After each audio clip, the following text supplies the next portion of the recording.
So over the years of being a photographer, I've been making a mistake I didn't even know I was doing. And you might be making the same mistake too.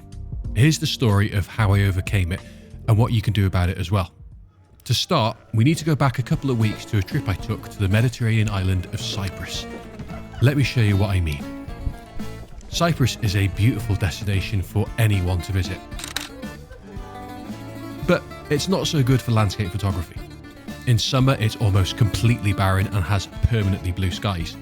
Great for a holiday, not so good for landscape photography. For street photography though, well, it's like a photographer's playground. I went out with my brother for golden hour to a small coastal town called Polis, which is actually Greek for city. And I got to do something I barely ever get a chance to do, a street photography in perfect conditions. I was using a super affordable full frame setup too. The PANASONIC LUMIX S5 with the 50mm f1.8. You could pick this gear up for less than $1,000 now, and it's absolutely brilliant to use. Now, I have a confession. I'm a completely self-taught photographer. I've never spent a single day in a classroom learning photography, and I have no qualifications to my name. Look at that. Lou? No, on the corner of the roof. It's not something you see every day. No, mate? Let's get you.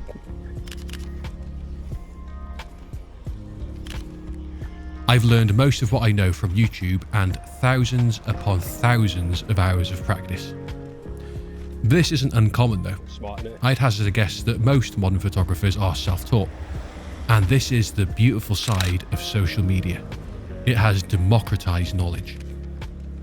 Can you do a walk by from uphill to downhill? That's all right.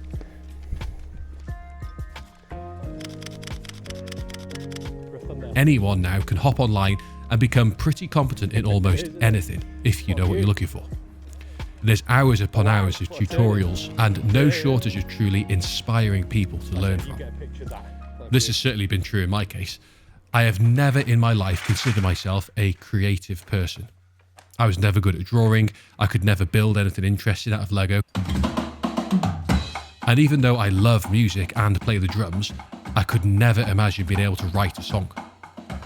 Then I bought a camera. Instantly, something clicked. I felt like I could see beauty everywhere and that finally I had a creative outlet. But like everything I'd tried before, I was terrible at it. I couldn't expose correctly, I didn't know how to compose my shots, and you can forget about being able to edit my photos. I really tried to improve though. I consumed as much knowledge as I could, and I put an unhealthy amount of hours into practicing. Like thousands and thousands of hours, and it all paid off. After a few years, I felt like I wasn't just a competent photographer, I felt like I was actually pretty good. And it was all thanks to social media. What I failed to realize though, is that I was also being influenced by the negative aspect of the very platforms that were teaching me so much.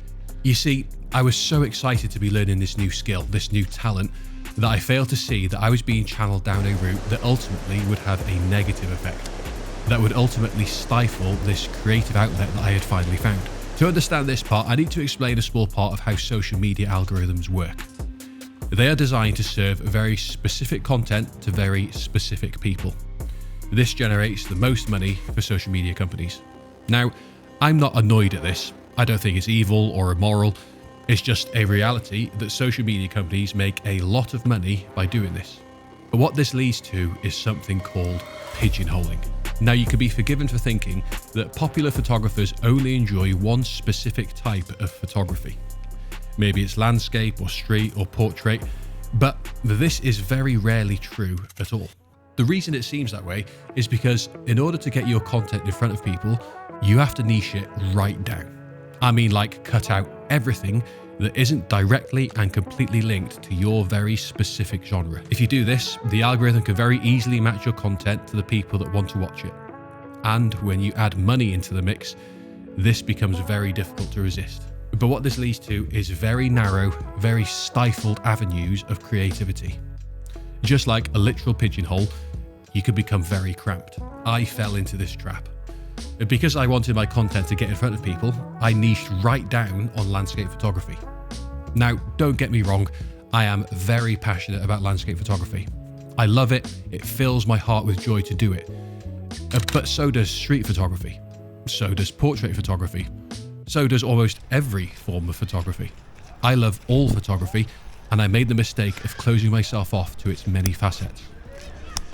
So, I took a break. You may notice that I've not uploaded to social media in about a month now. That's been very deliberate. I've done some awesome things over that month. I've travelled, I've been on boats in the Mediterranean Sea, I've shot a wedding during Europe's hottest ever heatwave, but I did it all for the enjoyment of it rather than the content I could get out of it. And it has reignited my love of photography in all its forms. I have escaped the pigeonhole. What's the lesson to be taken away? Learning your creative art, whether it's photography or sketching or music or cross stitch or whatever it is, from social media is absolutely fantastic. But don't let it pigeonhole you. Make sure you keep that creative space open and you can keep growing with it. If you've enjoyed this video and you're the sort of person that roots for the underdog, then please consider subscribing. As someone with such a small channel, it's almost impossible to build a following, as I'm sure you can imagine. So if you like this ethos, then feel free to follow along. I'll see you next time.